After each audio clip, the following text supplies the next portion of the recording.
kami tumitigil talaga. We're not leaving any stone unturned para ma-solve natin itong mga kaso. I just signed a letter for the Japanese government asking for assistance para magkaroon tayo ng seabed lake bed mapping at iba pa mga capabilities ng technology na kailangan natin para dapat dito kasi scientific ang approach eh. Hindi pwedeng chamba-chamba to. Scientific ang approach dito. Sir, may affidavit na po ba? Ano po si may statement na siya eh. Alam ko signed na yung statement na yon, pero just the same, may statement talaga na nabasa ko. Sir, may reply na po yung Japan? Wala pa.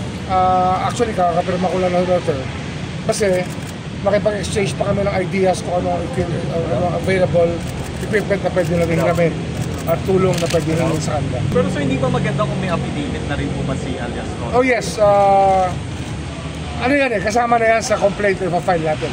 Nung sinimulan niyo po yung investigation ng 2020, kung minangalap na po kayong mga ebidensya, strong enough pa po ba yun para magamit ngayon? Wag ka magagamit na itong mga ebidensya na nakuha natin. At under protection? Under protection of the PNP. Tsaka may restriction na nga sa 15 tao ng PNP na involved dito sa Mrs. Bungero case. Yung 15 PNP officials, ano po yung involvement nila ba?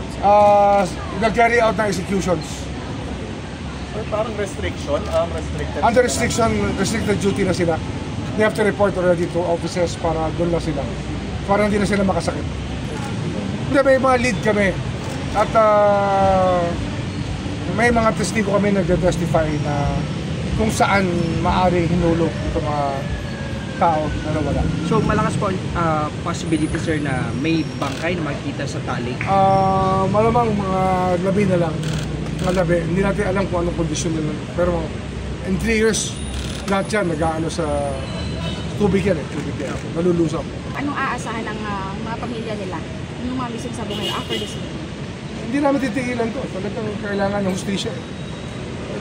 Alam mo, ang kaluluwa natin bilang mga Pilipino nakataya rito. Dapat dito hindi tayo mapayag na pera-pera lang.